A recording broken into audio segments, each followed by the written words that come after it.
شاء الله تكونوا كاع ملاح وكامل بخير. وانتم تشوفوا في الفيديو تاع اليوم. كيما على بالكم انا طالبه سنه اولى ثانوي شعبه علوم تجريبيه، وعلى بالي بلي اغلبكم ما خدمتوش مليح في الفصل الاول رغم انكم قريتوا وبذلتوا مجهود وتعبتوا، لكن النقاط ما كانتش كما العاده. راح نقول لكم ماشي غير نتوما، حتى انا تعبت وقريت وبذلت مجهود، لكن المعدل تاعي كان هاود بزاف مقارنه بالعام اللي فات اللي هي مرحله متوسطه. فهذا الفصل الاول درت سقوط حر، وكان سبب هذا السقوط هو اني ارتكبت بزاف اخطاء. فاذا كنت طالبه سنه اولى ثانوي شعبه علوم تجريبيه ولا في اي مستوى وحابه تطلعي في المعدل تاعك في الفصل الثاني ان شاء الله، نقول لك تبعي هذا الفيديو حتى الاخير. فاولا باش نحسنوا في المعدل تاعنا ونطلعوا لازم نحدوا الاخطاء اللي درناهم ولا ارتكبناهم في هذا الفصل. وفي هذا الفيديو راح نهضر على الاخطاء اللي وقعت فيهم انا شخصيا في الفصل الاول وخلاو المعدل تاعي يطيح على كما ماشي كما العام اللي فات، يعني طاح بزاف. وحبيت كذلك نشارككم التجربه تاعي باش نتجنبوا هذه الاخطاء مع بعض ونعرفوا واش نديروا في الفصل الثاني ان شاء الله. إذا أول مرة تشوفي القناة راح نقول لك هذه القناة بإذن الله رايحة تفيدك في قرايتك، في روتينك، في تنظيمك باش تطوري إن شاء الله من نفسك. ففعلي الجرس ودركي على الجام وبارتاجي هذا الفيديو مع صحاباتك اللي تعم الفائدة، فالدل على الخير كفاعله. بلا ما نطول عليكم يلا نبداو الفيديو تاعنا. الخطأ الأول اللي ارتكبته هو أني حسبت الثانوية كما المتوسط. أول خطأ درته كما قلت لكم هو قلت باللي الثانوية راهي كما المتوسط كلش عادي، يعني كما في المتوسط كنت نراجع فقط كي يكون عندي فرض أو كي يكون عندي اختبار، نراجع كما كنا نسموها احنا ليلة الرعد، عادي فوت اختبار للفرد تاعي ونجيب نقطة ممتازة. بالمختصر كنت راجع غير شوية وكنت راجع غير شويه كما قلت لكم والمعدل يطلع. بصح في الحقيقه الثانويه مستوى اخر، خاصه المواد الاساسيه، الرياضيات، الفيزياء والعلوم. الخطأ الثاني ركزت على مواد ويعني تخليت على مواد. كنت ركز غير على المواد اللي انا كنت نبغيهم يجوني سهلين، نعرف نحل التمارين تاعهم فهمتهم كانت تجيني سهله، وكنت نخلي المواد الاخرين لاخر لحظه. بصح هذوك المواد بالذات هما اللي طيحوا لي المعدل تاعي.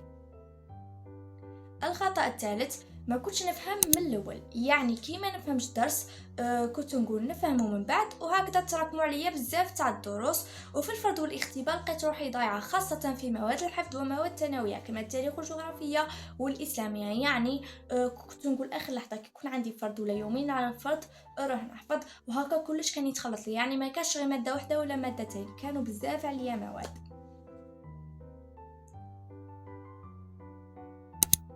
الخطأ الرابع ما نظمت وقتي، يعني كنت ننظم كنت انا ننظم وندير جدول ونقول ننظم به كل ماده ندير لها، لكن ندور ونولي ونلقى روحي ماشي ملتزمه بهذاك الجدول، يعني ما كانش عندي تنظيم محدد. وكنت راجع كما قلت لكم غير كي يجوا فروض والاختبارات، وكنت نتكاسل بزاف، وهذا اكيد اثر عليا بزاف في المعدل تاعي.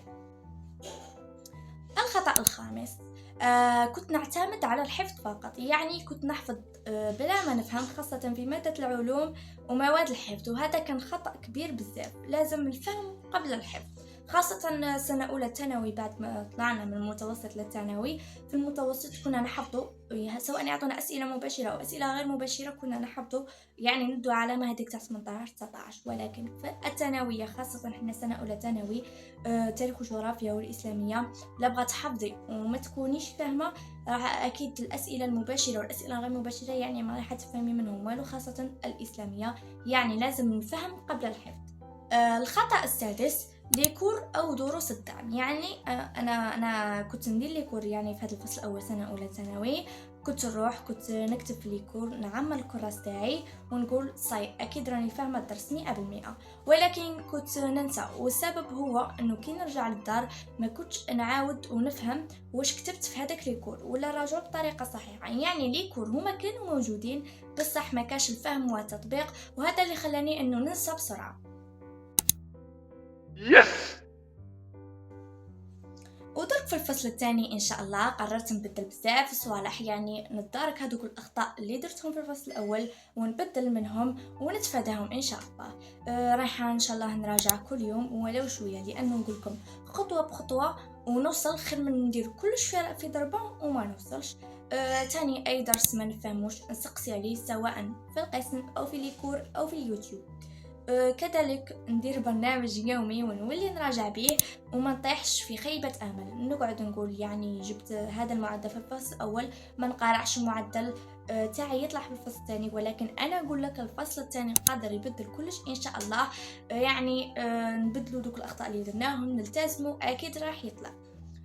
تاني نولي اللي نديره في ليكور نعاود هذا باش ليكور يقولوا يعاونوني ماشي يضيعوني، واللي ما يديرش عادي جدا راه كاين اليوتيوب نفهم كلش منه وحتى بالتماني. تما نقول لكم اذا راكم طلاب سنه اولى ثانوي كيما انا وطاح المعدل تاعكم في الفصل الاول ماشي نهايه العالم، بزاف طاحوا في الفصل الاول وطلعوا في الفصل الثاني، فقط تسمى مرحله انتقاليه يعني من المتوسط للثانوي. في الفصل الثاني اكيد راح نطلعوا ان شاء الله. المهم نتعلموا من الاخطاء تاعنا. قولوا لي في التعليقات اذا باغيين فيديوهات على الدراسه اكثر، وربي يوفقنا كامل ان شاء الله. والسلام. وهذا هو الفيديو تاع اليوم، ان شاء الله يكون عجبكم. ما تنسوش ديروا لي اشتراك وديروا لي كومنتار لو كما كيفكم، وديروا لي جيم، وما تنسوش تتابعوني على الانستغرام. وباي. Thank you.